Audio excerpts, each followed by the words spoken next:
just could not be more pleased that you're here, Mayor-elect. And Laura, thank you very much for agreeing to participate in this as well. Thank you, Ellen.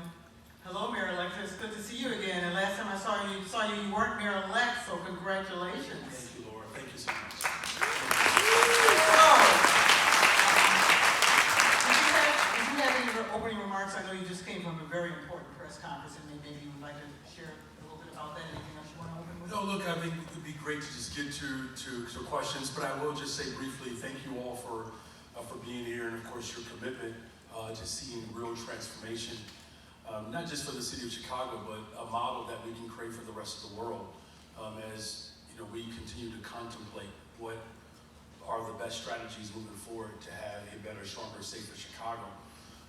I believe it's critical that we push ourselves and be more intentional about the layers that are necessary to build a better, stronger, safer Chicago. And what I mean by that is that I know, Laura, you've heard me say this repeatedly, raising a family not just on the west side of Chicago, but particularly Austin, was an intentional decision that my wife and I had, and we are still committed to it. And arguably, maybe not arguably, I'm likely the first mayor of the city of Chicago, or will be the first mayor of the city of Chicago that wakes up in one of the most violent neighborhoods in the entire city. And we love Austin, it's beautiful. We're not moving, by the way. Oh. People keep asking that. Why Yes, we're not thank moving? you, thank you. Why would you move from west side to that side, right? Well, there's always at least one west sider in here. There you go, right?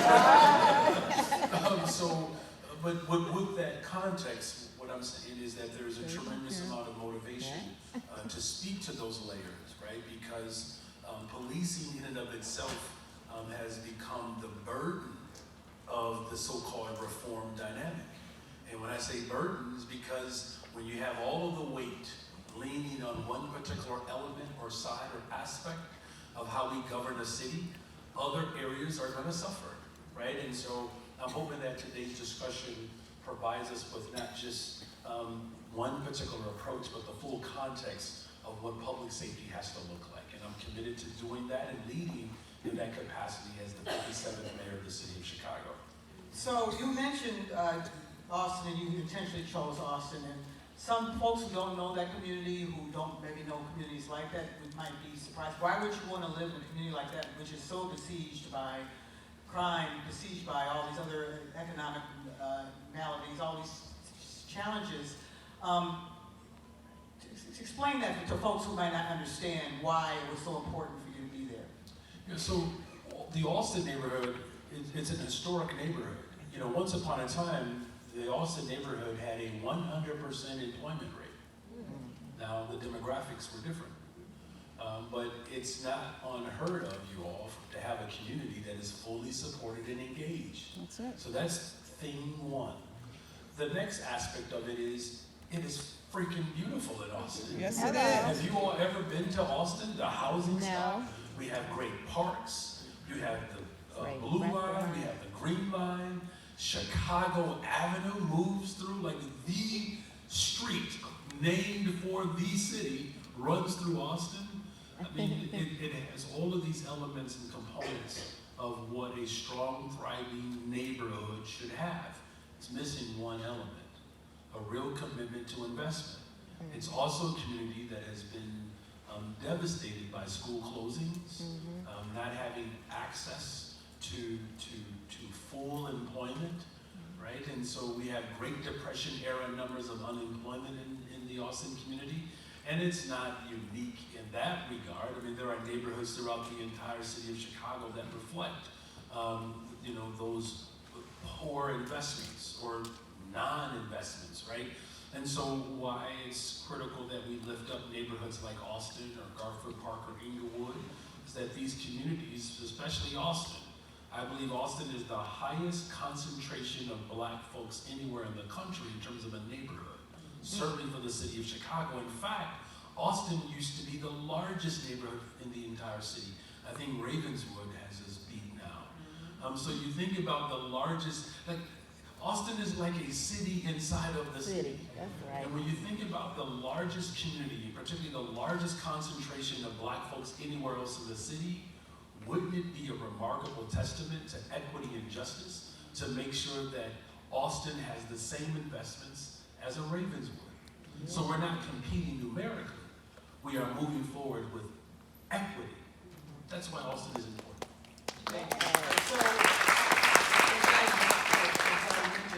you announced your first major, big time public safety decision this morning with the appointment of Fred Waller as interim police superintendent. Can you share with us specifically what qualities and qualifications in his service that attracted you to him and made you decide to appoint him? Well, I wanted someone in this interim that had the experience of the full breadth of the policing in Chicago, from patrol all the way up through his current title that he retired with as a chief. Someone who is tethered to the community and understands the makeup of the various communities. So it wasn't just his rank and file experience in moving forward in promotion, but it's also the fact that, again, that he's deeply tied to the community. In fact, his entire family is committed to public safety. 2 children, his wife. I mean, this is a family that has literally placed themselves on the front line every single day. And then the third thing is that Chief Waller is a very reflective, compassionate human being. Recognizes where transformation needs to take place, how policing can better reflect the values of the city of Chicago. That type of self-reflection in any industry or business or discipline is critical, and I found that to be quite impressive for someone who has been around as long as he has been around and still has room for growth, especially as we prepare for the summer and transition with the district council members and of course the police board to help make some recommendations for the type of police superintendent that we ultimately can all rally around. You sounds like you're pretty familiar with his qualifications, not only his rank and that kind of thing, but also who he is as a person. Can you share an example of your relationship with him, or what you've experienced or observed in working with him over the years? Yeah, well, look, I mean, we're still getting to know each other a little bit better. I'm getting to know a lot of people a little bit better. And by the way, I think we had 3,000 text messages from April 4th to April 7th, and I responded to every single text message. So, I'm going to remember that.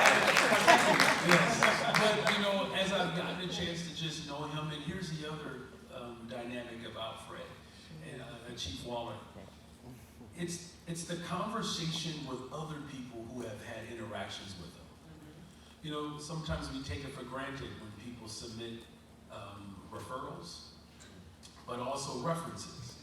And so as I begin to talk to the community and other individuals who are part of the police department, there was a level of consistency there that brought confirmation to my interactions with them. And what they've all said is that he certainly understands what the rank and file officers are experiencing every single day.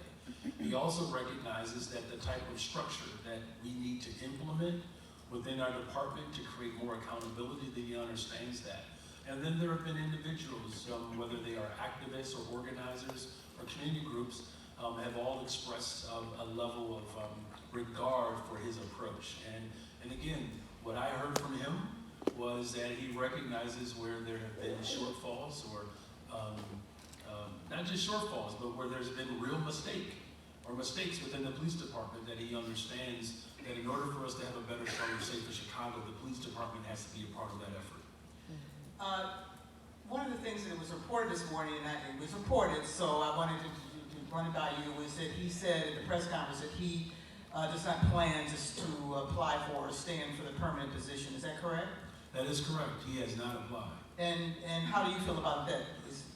Did you have a conversation with him about that ahead of time? Listen, I don't tell people what they can apply for. Like, I ran for mayor. You know what I'm saying? I don't think that's appropriate. Okay. If you think that you can fly, well, fly, little bird. You know what I'm saying? I think what Chief Waller expressed to me was that it was important for him to help with this transition. Here's what was impressive about our conversation, Laura. he said that whether he fulfilled this role as interim superintendent or not, that he felt a responsibility, but he felt it would be an honor to help with this transition. So he was going to be with our transition, whether he filled this position or not. And great deal of respect for Chief Waller and his wife and his entire family. Okay. So let's move on to the permanent job, which of course, as we all know, is the search is underway. Some of the things you described about Chief Waller could maybe apply to that future candidate. The person who's going to be chosen ultimately will be responsible for public safety throughout the city, while also ensuring that the Chicago Police Department is following through on its commitments to reform. It has to rebuild trust with the community, and it has to also implement a federally mandated consent decree. So with all those things in mind, that's a huge, huge job, very complex job. What are you prioritizing in terms of your thinking about that next position, that next superintendent? So let me just offer up the characteristics again, because it's important that people understand what guides me. Again, compassionate, collaborative, and competent, right? So we have to keep that as the central focus of the characteristics. You know, as far as the nuts and bolts as you're getting at, look, they have to understand constitutional policing. They really do. And look, constitutional policing is not just about restricting police officers. Constitutional policing in the consent decree includes providing mental health support for police officers. To make sure police officers are responsible for their own equipment. If they're engaged in work and they rip or tear their pants or something, that we're asking police officers to have to purchase their own equipment. Look, as a public school teacher, I don't know if there are any former public school teachers in the room, but you show up on that first day and you have all the equipment and stuff that you have to provide for your classroom on your own. And you start in the fall, and by the time we're getting to the holiday break, those markers and dry erasers, they don't work anymore, right? And it's a similar dynamic with law enforcement, that we are asking them not only to show up every single day, but to be responsible for things as simple as their equipment. We're also asking them to be social workers and counselors and therapists on the front line. I believe that's asking police officers to do too much. And a superintendent of police has to get that. The police force is younger. I believe that the police force that's younger and is more open to the type of reforms and transformation that we want to see in the city of Chicago. I believe the last element of all of this is we talk about community policing, and I think we've had some back and forth on this before. I really want to reshape how we talk about so-called community policing, because that language only applies to Black and brown communities. As if we just a special breed of creatures, that we need to have a special category and a special operation of how policing should exist in our communities. Policing in Chicago cannot be connected to some sort of special ops when it comes to just making sure that our humanity is recognized. Nice. And here's the thing, it actually could be liberating for police officers. We have police officers that run business.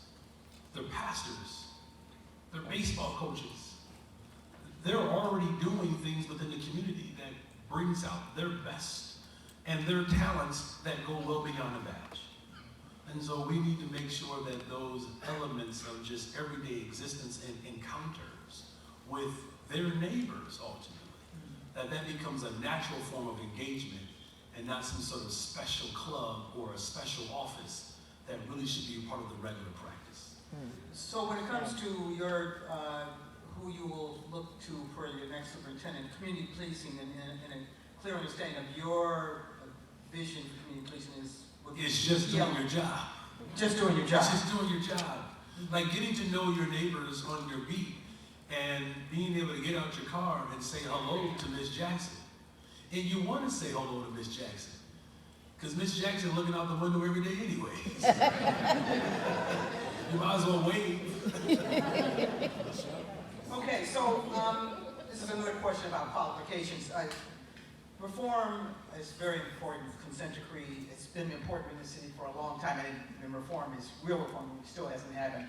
So obviously you want a new superintendent that's going to invest in that and buy into that. How do you plan to examine and test that the reform credentials of the individual that you want to hire? How will you know that that person understands and embraces and gets true reform? That's a really good question. Thank you for framing it that way too. You know, look, there's a process of vetting that takes place well before, you know, that individual will get to me. This is why I'm grateful for all the organizing, the work that was done, and the district council members that were sworn in on yesterday. Congratulations. You know, and one of the dean of movement, Frank Chapman, was there yesterday. That's just right. a remarkable human being. Yes, yes. And these individuals will get an opportunity to be a part of that vetting process, right? Nice. And I trust that the people who have been elected to represent the interests of those various districts will get candidates in front of me that provides me with the opportunity to ultimately get at the question that you're raising. How can I assess someone's ability to be able to be a part of this transformation that is destined to take place? It's a matter of, will Chicago lead? Because the transformation that we're talking about, make no mistake about it, the work that you all are doing, there is an inevitability around transformation. I am just that confident. And so what I'm going to look for, I'm going to take a real critical look at the recommendations that are in front of me of individuals that have real frontline experience, someone who recognizes the value of community and the day-to-day interaction of policing in the city of Chicago, where we can give real direction to what we want from our frontline workers.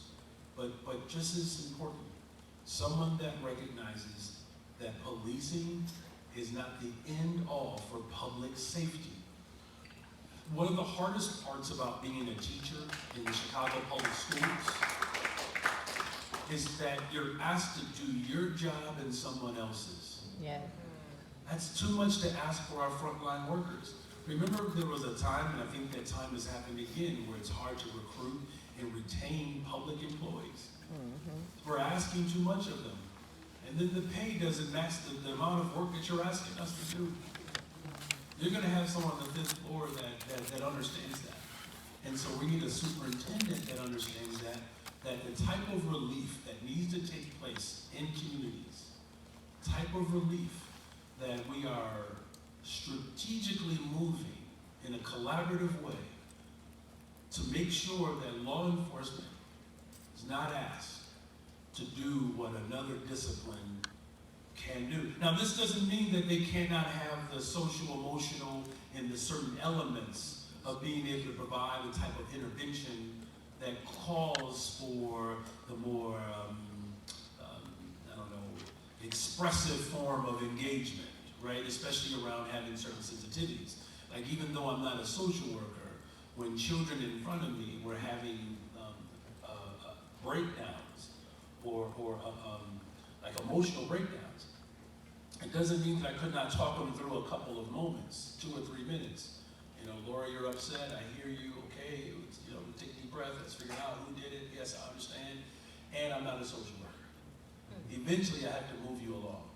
And so, again, these are the elements that I trust that individuals will be in front of me to give me the ability to really assess those qualities and the ability to lead the city of Chicago with me.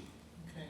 Now you mentioned something a little bit earlier. You said there's an inevitability around police reform. What do you mean by that? I mean, many the folks in this room might agree with that, but there are a lot of people out there that may be feeling like it's hopeless, giving up. We've been talking about police reform for decades. Why do you think it's inevitable? We made history yesterday. Yeah. We made history yesterday. And there are a few folks who are clapping who know, look, for the first time in the history of the city of Chicago, we have elected individuals from districts across the city, police districts, to actually have a on-the-ground experience and expression. The democracy in and of itself, particularly from someone who is a descendant of slaves, whenever democracy grows in this country, there's an inevitability of liberation. It doesn't mean it's going to be perfect, clearly. We're still working through some things in this country. Let's get it together, y'all. But sons and daughters of sharecroppers are leading economies across the world. And so that there's a reason why you have gun manufacturers who are trying to expedite and build their own political power. Because even those who may not see it the way we see it in this room, they recognize the inevitability of it. I was with some students yesterday. These were babies on the west side of Chicago at a school. And one of a child in this classroom asked me this question: can you get the guns off the street in Chicago? That's what this child asked me. And my response to this classroom was, do you know that guns are not made in the city of Chicago? You have a generation that's asking questions that perhaps were not asked a generation ago. And now you have a generation that's being raised up with the consciousness that the very ailment that we are experiencing in Chicago is not created in Chicago. So why do we have so much pain and suffering if the very dynamic of guns don't originate from the very place in which the arm has been created? So now you have elevated their consciousness to figure out, well, what else is going on in my zip code? Come on. And who are these individuals that are allowed to move on equipment and weapons in my community in the first place? Yes, yes. And that's why I'm saying there's this inevitability of it, and I'm a middle child. I am always optimistic about it. The middle child knows that there's always hope. So, just a couple more questions. Really appreciate you giving us this time this morning. So, you talk about policing, you talk about public safety. During the campaign, there was a lot of debate about how committed you were to police officers, to policing. And so, what steps have you taken, and what steps will you take going forward to ensure that the police rank and file buy into your public safety agenda and support the new superintendent who's going to have to execute that agenda? Well, first of all, it starts with listening. And I'm a good listener. I am, because I believe that's what makes us all stronger. We listen to one another. And what I have heard repeatedly, even throughout the campaign, it wasn't covered this way, but recognize that my presentation during my campaign wasn't something that I just imagined. These were dynamics and elements that I heard from the rank and file. The rank and file said that it's hard showing up to work and you don't know who your supervisor is. It makes sense to me. If I'm going to teach every single day and I have a different principal every other day, that would be difficult. It doesn't mean that the principal is bad, it just means they might have a different style, so I might conduct myself according to the person who's supervising me. Now, there are certain structural elements that have caused sort of this revolving supervision. It's not something where it's so chaotic. It's a part of the infrastructure. If you're part of a particular unit, there might be 3 or 4 supervisors in this particular unit. It just depends on which supervisor is in charge of that particular week. So it's not as chaotic as maybe I may have described. So let me just be clear. It's a problem. It's a problem, though, right? And so we spoke to that. Asking police officers to do too much. That's not something that I just created. That's actually what police officers have expressed. Here's the last thing. Here's what the point that I'm ultimately getting at. I don't believe that there was as much distance between me and police officers in the first place. I believe that was something that was propagated to create division in the city of Chicago, but thank God we are united around one another, and that we are not committed to a narrative that's not true. So you've been listening and you've been learning from the rank and file. What are you going to do going forward as actual mayor to make sure that you... No, that's fair. What we continue to do. And so look, you know, I believe that people who are good at what they do should be allowed to be good at what they do. That's right. And so part of that Painter's paint. work, Laura, is working with our interim superintendent and the leadership that he surrounds himself with. It's also making sure, I'm gonna say this one more again, working with the district council members because they are a duly elected body to help with the leadership of the city of Chicago. Aren't you glad that we don't have to leave it to one person to transform an entire city? Yes. That's right. I'm relieved to that, right? And so I'm gonna do what I've done, my entire life. I'm gonna listen to women mostly. So, you mentioned that you have some immediate issues that you want the interim superintendent to address, and you mentioned the summer. Could you talk a little bit more about what is your short-term goals and things that must happen short-term with this interim superintendent, and what is your biggest long-term goal going forward? Well, the short term, will definitely be, creating an infrastructure within the police department that provides real clarity around roles and responsibility. And that includes not just our leadership, but the rank and file. What I've heard repeatedly is that, police officers in the front line, they're not always clear what their assignment is. Do you want us to arrest people or not arrest people? I mean, what are we doing every single day, right? And so this is why I believe I'm not the only one. You don't have to say amen, but you can just kind of blink twice. Just look at me. I think everybody in this room knows when you do not have order and structure, there's chaos. Yeah. Because it gets a little reactionary. Yes.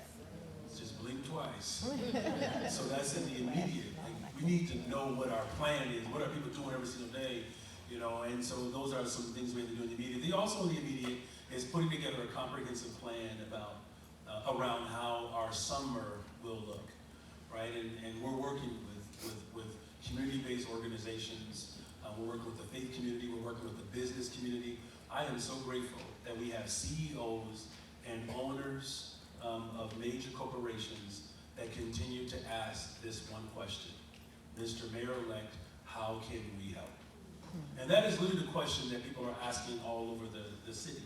And so all of these stakeholders will help us devise a plan that's comprehensive for summer. And then I think long term. Before you move to that, so summer starts, it's around the corner in some ways. It started a few weeks ago and we had some challenges. Memorial Day weekend is just within a couple weeks after you're inaugurated. Will you have a plan in place on Inauguration Day that you'll be confident in to deal with the issues that may face us this summer? That is the work, and I feel confident that the work that we've been doing over the last, how long has it been I've been there? Like, I forget sometimes. I think it's been 3.5 or 4 weeks. Over the last few weeks, we've been working and talking to many of the stakeholders. There are corporations that have already committed to doubling the amount of young people that they hire. I mean, so I made a commitment as the mayor of the city of Chicago to work towards that goal. And there are other corporations who have summer programs to hire young people. You have major corporations saying, Mr. Mayor-elect, we'll double our amount as well. And so I want to just say this out loud because I want the people of Chicago to know that we are really bringing people together. Make no mistake about it. It doesn't mean that we are all in agreement with everything, but people are committed to coming together. And to your question, I'm confident that we will have a plan come Memorial Day weekend that we can administer that places the city of Chicago in a stronger place. Now again, you all get to talk to me after Memorial Day to see how effective it was. And what I'm confident about is that we will have a plan, and then we will continue to assess that even up to the day. And I won't just say Memorial Day weekend. I'm going to say that starts at 12:01 on May 15th. That's right. That plan starts at 12:01. May 15th. Gotcha. I didn't want to interrupt you. You were going to talk a little bit about the long term, and then we'll wrap it up. Yeah, just long term again, as I said before, that public safety in the city of Chicago has to include the people of Chicago. And that's housing, that's a commitment to public housing, it's a commitment to public transportation, public schools. Again, it's a commitment to mental health, it's a commitment to making sure that we have access to healthy food, and environment. I mean, these are all long-term plans that ultimately secure the city of Chicago. And I am very humbled by all of this. My wife and I'll be honest with you all, we still are tripping a little bit that we were. We are so grateful. Thank you, Lord. You're pinching yourself, right? Yeah, just a little bit. When she's pinching me mostly, because she, she was like, "You did this to us," and then that's actually what she said when we got pregnant. She got pregnant the third time too. But guess what? We're doing just fine. And just a quick note, you all, and you'll hear about it in the coming days. My wife and I, we discovered a couple of weeks ago that my wife is the first Black First Lady in the history of Chicago. Celebrate. Thank you, sir. Well, she always